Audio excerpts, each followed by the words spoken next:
بخاری شریف میں قبیلہ غامدیہ کی اس عورت کا تذکرہ موجود ہے جو خود آئی تھی، کوئی گرفتار کر کے نہیں لایا تھا، از خود آئی۔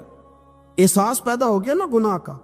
یہاں بہت ساری غلطیاں کر کے بھی لوگ جب اپنی بات کرتے ہیں تو کہتے ہیں کبھی یاد تو نہیں کسی کے ساتھ زیادتی کی ہو، یاد تو نہیں کبھی کسی کا، بھئی آپ نے اتنے بڑے ولی ہونے کا دعویٰ کر دیے۔ انسان تو انسان رہتا ہے۔ بڑے بڑے لوگ کہہ گئے کہ یا اللہ اگر انجانے میں بھی بھول گئے ہیں تو ہم سے درگزر فرما، لیکن جب ہم تیار ہی نہیں ماننے کو۔ حضرت انس بن مالک کہتے ہیں وہ خاتون آئی، کوئی پکڑ کے نہیں لایا، کسی 14 دنوں کے ریمانڈ پہ نہیں اسے منوایا گیا، اسے وہ خود بخود آئی اور کریم محبوب علیہ السلام کے سامنے جب وہ کھڑی ہوئی تو اتنے درد سے میں نے کم لوگ روتے دیکھے ہیں جس درد سے وہ روئی۔ عرض کرنے لگی حضور میں غلطی کر بیٹھی ہوں، مجھ سے زنا ہو گیا، مجھے پاک کر دے۔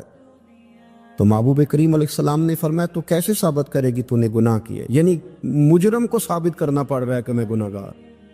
یہ وہ کمال ہے کہ انسانوں کو احساس ہونے لگے کہ یہاں ہم غلط ہیں۔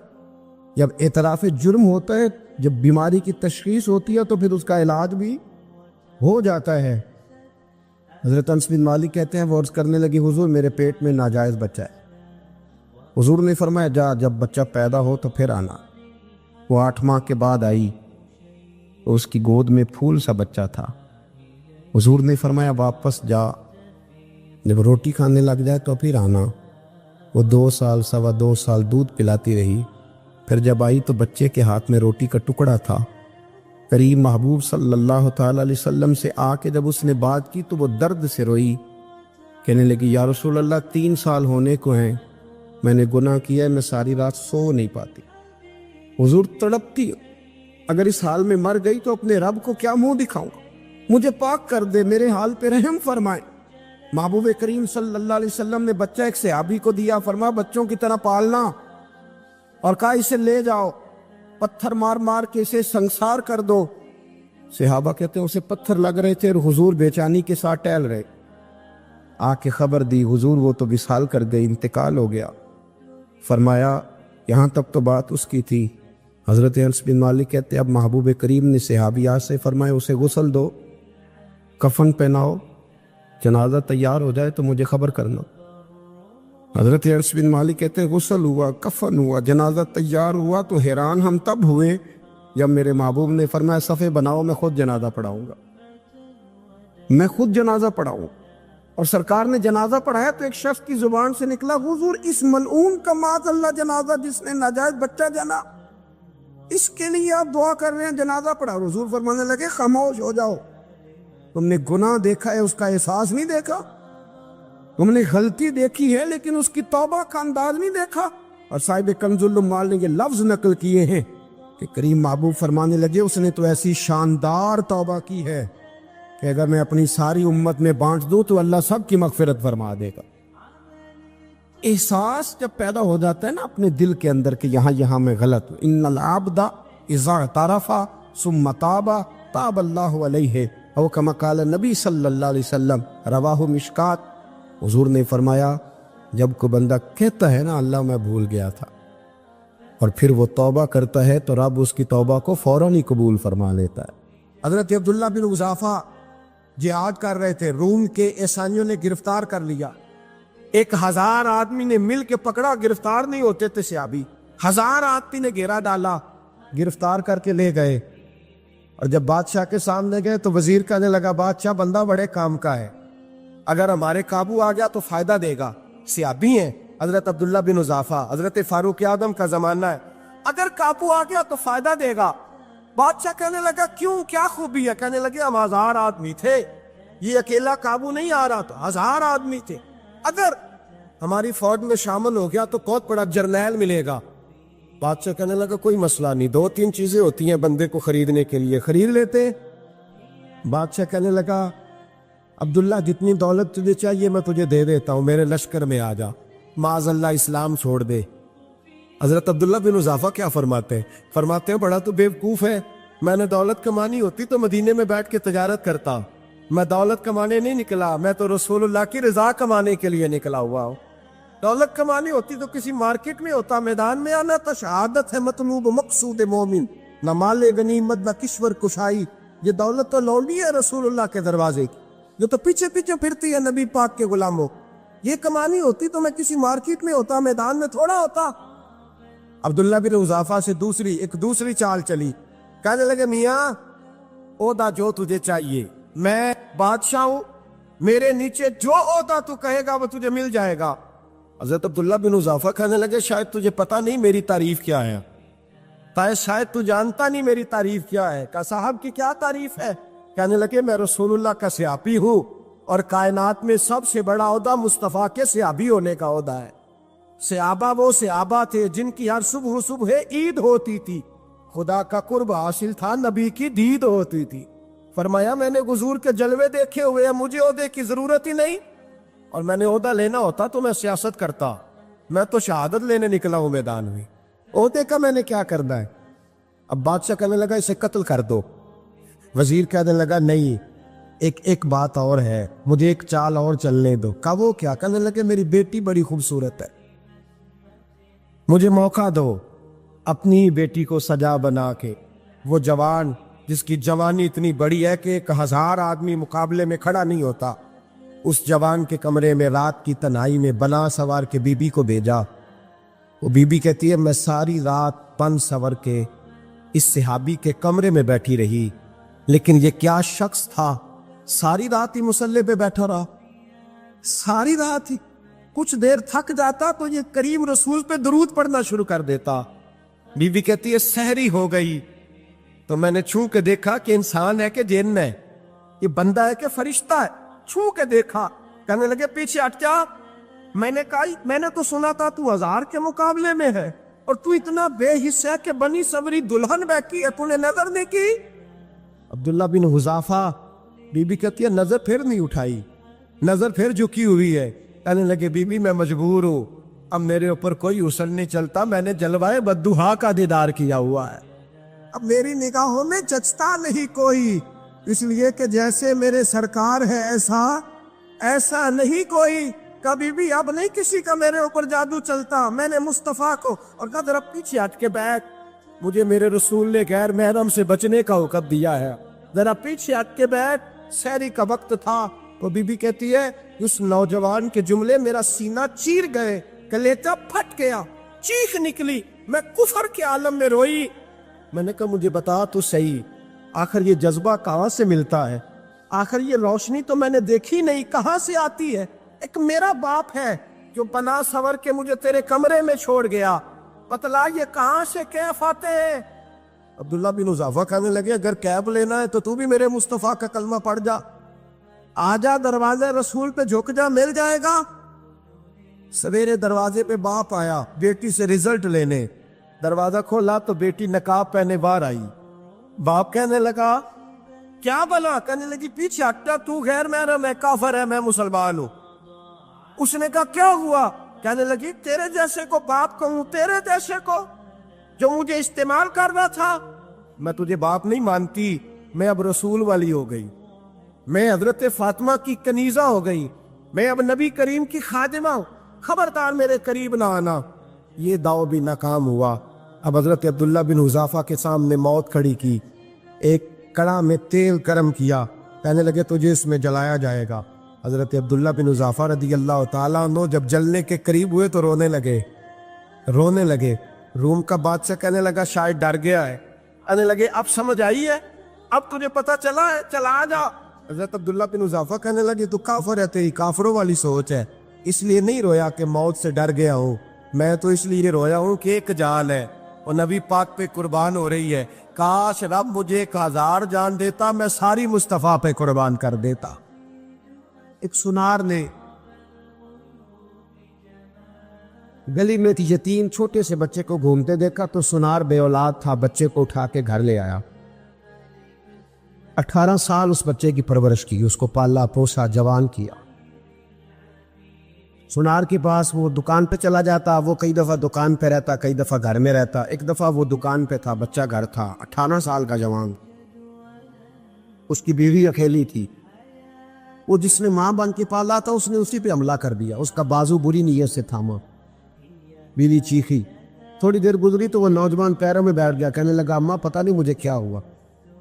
شام کو سنار آیا، بیوی چیخنے لگی، چلانے لگی، کہنے لگی آج عجیب بات ہوئی، جس کو میں نے جگر کا خون دے دے کے پالا اسی نے گندی نظر ڈالی۔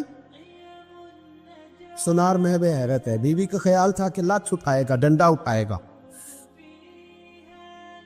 نوجوان کو مارے گا، لیکن وہ رونے لگ گیا۔ اس نے کہا آج اس نے میرا بازو تھاما ہے، جانے کیا کیا ہے، پریشان ہونے لگ گیا، سجدے میں گر گیا، کہا تو بتاتا کیوں نہیں؟ تو وہ سنار کہنے لگا اس کی غلطی نہیں، 18 سال کے بعد آج مجھ پر بھی شیطان سوار ہوا تھا۔ ایک عورت آئی تھی، وہ اپنے بازوؤں میں چوڑیاں پہننا چاہتی تھی تو میں نے بھی گندی نظر سے ہاتھ ڈالا تھا، رب کریم نے مجھے فوراً اس کی سزا دی۔ جن کے گھروں میں بیٹیاں ہوتی ہیں ان کی نظریں گندی نہیں ہوتی، جو بیٹیوں کے باپ ہوتے ہیں، جو بہنوں کے بھائی ہوتے ہیں، ان کی نظریں گندی۔ اور اگر تو ٹیلی فون کرتا ہے، تو کسی عورت کے ساتھ تعلق رکھتا ہے تو یہ بات لکھ لے، امام فخر الدین رازی 1، علامہ اسماعیل حقی 2، ملا جلال الدین رومی 3، امام خازن 4، امام جلال الدین سیوطی 5 حدیث کے استاد اور محدث لکھتے ہیں کہ اگر تو کسی پر گندی نظر ڈالے گا تو تیرا گھر بچ سکتا، یاد رکھ نہیں بچے، اس لیے کہ تیری نظر ہے، کسی کی بیٹی کو بیٹی سمجھ تاکہ تیری بچی کا پردہ قائم رہے، کسی کی بہن کو، یہ کیا بات ہوئی کہ تو جتنا مرضی گند معاشرے میں پھیلاتا رہے تیرا گھر بچا رہے، یہ کیسے ہو سکتا ہے؟ فَإِنَّ لَهُ مَعِيشَةً ضَنْكَ، اللہ فرماتے ہیں زندگی تنگ ہو جائے گی تیرے لیے مشکل، اور رسول اللہ کے لیے نہیں، رسول اللہ کے مہمان کے لیے، بھائی نبی پاک کے لیے نہیں، حضور کے تجھ سے در در سے سگ اور سگ سے ہے مجھ کو نسبت، میری گردن میں بھی ہے دور کا پٹکا تیرا، تجھ سے در در سے سگ سگ سے ہے مجھ کو نسبت۔ لمبی بات ہے کہ بچوں کو سلا دو، بی بی نے بچوں کو سلا دیا تو میاں بیوی کا مشورہ ہوا کہ مہمان کے ساتھ بیٹھ کے روٹی کھانا بھی سنت ہے، تو اب مہمان کے ساتھ بیٹھ کے کھانا بھی ہے تو کھانا ہے 1-2 آدمی کا، اب خاوند اپنی بیوی کو تیار کرتا ہے کہ میں بھی کھانے پہ بیٹھ جاؤں گا، تو بھی بیٹھ جانا، اور جب مہمان کھانے میں ہاتھ ڈال لے تو اٹھنا، کہنا او ہو دیا تو صحیح کیا ہی نہیں، ابھی بجھ جائے گا، اور جا کے دیا بجھا دینا، ہم ہاتھ ہلاتے رہیں گے، مہمان روٹی کھاتا رہے گا۔ اور یار اس درد کو، اس کیف کو سمجھو، گھر میں بچے بھی بھوکے، بچوں کی ماں بھی بھوکی، بچوں کا باپ بھی بھوکا، دسترخوان پہ روٹی لگ گئی، روٹیاں چون ڈالیں، بی بی اٹھی کہنے لگی او ہو چراغ تو صحیح کیا ہی نہیں، یہ تو بجھ جائے گا۔ حوصلے مند بی بی جس نے بچے بھوکے سلا دیے، وہ بھوکے سوئے ہوئے بچوں کی بھوکی اماں اٹھی اور اپنے خاوند کی تابع داری میں اٹھی، میں گڈی تے ہتھ ڈور سجن دے، وہ جنج رکھے اونج رہنا ہے، اٹھی اور اس نے نہ دیا ٹھیک کرنے کے بہانے بجھا دیا، مہمان روٹی کھاتا رہا اور رسول اللہ کے نوکر قربانی دیتے رہے، وہ روٹی کھا کے سیر ہو کے بستر بچھایا تو سو گیا۔ یہ میاں بیوی ساری رات بچوں کی طرف دیکھتے رہے اور غور کرتے رہے اور راضی رہے کہ ہم نے حضور کا فریضہ نبھایا ہے، قربان جاؤں محبوب پہ، بے خبر ہو جو غلاموں سے وہ آقا کیا ہے۔ وہ صحابہ وہ اگر قربانیاں دیتے تھے تو جو اعزاز ملتا تھا وہ بھی بڑا شان والا ہے۔ صحابی کہتے ہیں میں فجر کی نماز پڑھنے مسجد آیا، پہلا قدم رکھا تو میرے کریم بولے، حضور نے فرمایا رات جو تو نے اور تیری بیوی نے عمل کیا ہے خدا کو بھی بڑا پسند آیا ہے، محمد مصطفیٰ کو بھی بڑا پسند ہے۔ اور پھر ایک لفظ اور ہے حدیث میں، ایک روایت میں کچھ جملے اور بھی ہیں، حضور نے فرمایا جب تو اور تیری بیوی رات مہمان کے ساتھ احسار کر رہے تھے نا تو عرش کا مالک تمہیں مسکرا کے دیکھ رہا تھا، رب تمہیں دیکھ کے مسکرا رہا تھا، رب تمہیں دیکھ کے مسکرا، تر بامنی پہ شیخ ہماری نہ جائیے، ہم دامن نچوڑ دیں تو فرشتے وضو کریں، پر میں وہ مسکرا رہا تھا کہ میرے بندے میرے رسول کی رضا کے لیے کیا کر رہے ہیں۔